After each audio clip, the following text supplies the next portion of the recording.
소제잖아요. 소제는 곡식 제사예요. 곡식 제사인데 유일하게 곡물 제사를 드리고 피 흘림이 없는 제사거든요.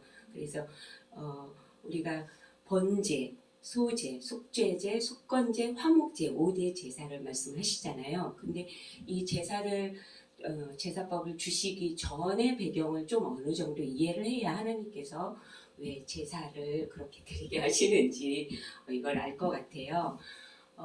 바로 전에 레위기 말씀 전에가 출애굽기잖아요. 출애굽기 말씀을 통해서 바로 그 전에 보면 하나님께서 성막을 만들게 하시고 성막 가운데 다 만들고 났을 때 영광 중에 완전 가득하게 하시거든요.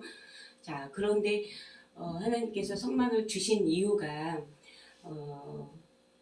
이스라엘 백성들과 같이 하시려고, 가까이 하시려고, 또 이스라엘 백성의 진중에 가운데 성막을 놓게 하시는데 그 성막 중에 함께 하심으로 하나님이 내가 너희 가운데 함께 있다 말씀하시기 위해서 성막을 짓게 하시거든요. 자, 그 전에 모세를 부르실 때 떨기나무 미디안 광야에서 떨기나무에서 불타는 떨기나무 가운데서 모세를 부르시잖아요. 그리고 모세를 통해서 출애굽을 시키시죠. 출애굽을 시키시고 이제 이스라엘 백성들이 나와서 시내산 가까이에 이르렀단 말이죠. 그런데 시내산에서 하나님이 모세를 부르시고 두 돌판에 십계명을 써주시고 계명들을 주세요. 근데 이스라엘 백성들이 모세가 안 내려온다고 우리한테 하나님을 보여줘 그랬더니 아론이 송아지를 금송아지를 만들고 난리법석이 나잖아요. 그래서 모세가 내려와가지고 너무너무 자기는 영광 중에 하나님을 배웠고 너무너무 감격 가운데 있는데 그 백성들을 보자마자 너무 화가 나서 집어 던지거든요. 두 돌판을.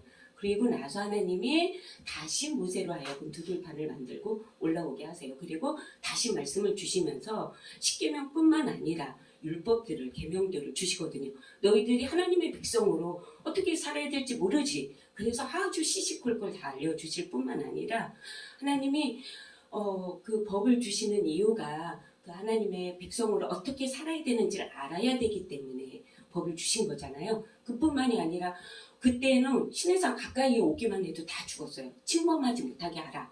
사람들로 하여금 시내산 가까이 못 오게 했거든요. 너무너무 영광스러운 하나님을 배우면 다 죽기 때문에. 그런데 하나님이 사람들 가운데 이스라엘 백성 가운데 함께 하신다는 거예요. 그게 바로 성막을 통해서 하나님이 가까이 하나님께 나아가도록 또 하나님이 함께 하신다는 걸 보여주기 위해서 성막을 만들었는데 근데 그냥은 나갈 수가 없잖아요.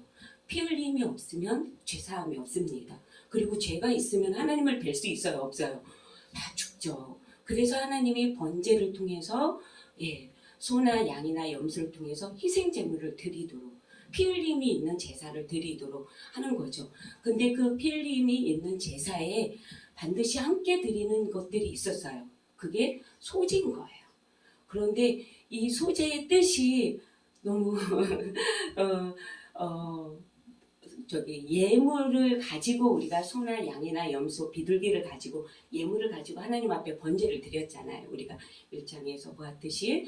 자, 그런데 거기에 한 움큼의 소제를 드릴 거를 같이 드릴 걸 말씀을 하시거든요. 근데 그 소제가 예물이 코르반이라고 해요. 그런데 이 소제는 민하라고 해서 코르반 민하가 뭐냐면 선물인 거예요. 즉 예물을 드리는 가운데 하나님께 나아가는 중이잖아요. 자, 동쪽 그 문을 통해서 들어가면 번제단이 있어요. 태워서 드리는 번제단. 그 다음에 물두멍이 있어요. 그리고 그 안에 성소가 있고 성소 안에 향단과 떡상이 있고 가운데 향단이 있고 휘장이 쳐져 있고 그 안에 지성소가 있는 거예요. 지성소 안에 두 그룹이 마주하고 있고 그리고 속죄소가 있고 속죄소 안에 법궤가 있는 거거든요. 그 안에 거룩하게 임하신 지성소 안에 거하신 그 하나님께 나아감에 있어서 가장 먼저 해야 되는 게 번제단에 다 태워서 드리는 거거든요. 자, 거기에 예물뿐만 아니라 선물로 드리는 예물인 미나를 드리는 거예요. 자, 우리가 제가 어제 그 생각을 했어요. 어제 이제 10시 반도 넘고 11시도 넘고 지금도 어질어질 제정신이 아니에요. 그래서 제가 서 있어도 그러긴 하는데 이런 게 미나겠구나. 지금 뭐냐면 누가 저희 보고 월급중에서 10년 개척교회 하라. 뭐 여기 일주일에 한 번씩 토요일마다 대청소하고 막 우리 코로나 시기에는 소득까지 다 하느냐고 이러는데 야 누가 우리 보고 월급 준다고 이거 하라면 아마 못할 거다.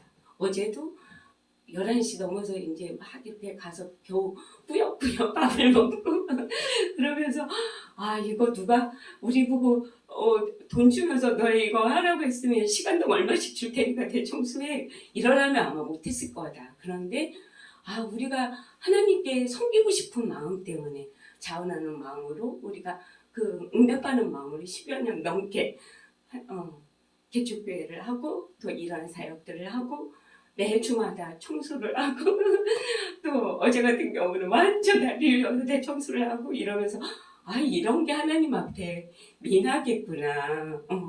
자원해서 드리는 예물, 자원해서 드리는 감사의 마음, 감사로 드리는 이 모든 것들이 기쁜 마음으로 드리는 이 모든 것들이 선물인 거예요. 근데 이거는 아무나 할 수가 없어요. 소지는 누구든지 드릴 수 있는 거지만 죄 씻음을 받은 사람만 기쁨으로 선물을 드릴 수 있어요. 왜 그러냐면 하나님이 가장 고운 것을 드리라고 했거든요. 이 가장 고운 것은 솔리트라고 하는 건데 곡물도 그냥 거친 거 맷돌에 갈지 않으면 고운 가루가 될 수 없는 거예요. 그 고운 가루는 최상품이에요. 최상품. 지금은 믹서기 있고 분쇄기에 있어서 껍질까지 와르르 갈아버리면 고운 가루가 되잖아요. 근데 그 광야에서 무슨 분쇄기가 있어요. 믹서기가 있고 맷돌에 갈아야 되는데 그 껍질로 갈고 갈아서 어떻게 가장 고운 것, 최상품이 되겠느냐고요. 그런데 하나님은 최상품을 가장 고운 것을 드리라는 거예요. 그거는 그 속에 이 겉에 옛사람 완전 죄가 떡지 붙은 이거를 갈고 갈아서 가장 최상품 가장 고운 것이 되지 않으면 드릴 수 없는 것들인 거죠.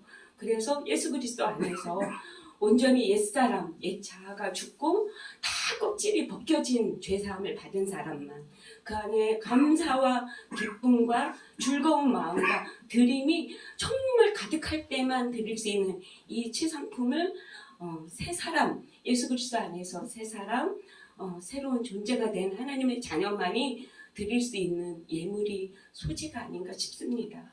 그래서 우리 그런데 아무나 소지 못 드려요. 너희 안에 이 마음을 품으라 곧 그리스도 예수의 마음이니 우리 안에 예수님이 살 때 우리 안에 있는 가장 좋은 최상품인 예수님을 가지고 우리가 하나님 앞에 나아갈 수 있는 거죠. 그래서 우리가 오늘 하나님 앞에 우리 아직도 벗겨지지 않은 떡지 묻은 옛 자아들, 옛 사람들이 있다면 하나님 갈고 갈아줘서 최상품이 가장 좋은 가루가 되게 하셔서 한 움큼을 또 그거를 화덕에 번철에 팬에 요리를 해서 그 일부를 드리더라도 최상품으로 만들지 않으면 하나님이 받지 않으시잖아요.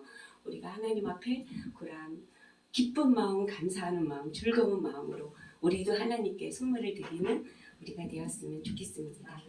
네. 기도해야 되나요? 네. 하나님, 우리의 모습을 보았을 땐 하나님 앞에 가장 고운 것, 최상품을 드릴 수가 없어요. 하지만 우리의 죄와 허물 위에 십자가에 돌아가신 예수님으로 인해서 우리가 하나님의 자녀가 되었고 아버지 하나님 우리가 최고의 작품이 되었기 때문에 아버지 하나님 앞에 있는 모습 그대로 감사의 마음으로 자원하는 마음으로 즐거운 마음으로 우리의 삶을 드릴 수 있습니다. 아버지 하나님 우리 사랑하는 특정의 가족들 이 죄사함의 감격으로 인해서 아버지 하나님 앞에 최고의 감사의 예물을 드리는 우리 사랑하는 특정의 가족들 될 수 있도록 축복하여 주시옵소서. 예수님의 이름으로 기도드립니다. 아멘.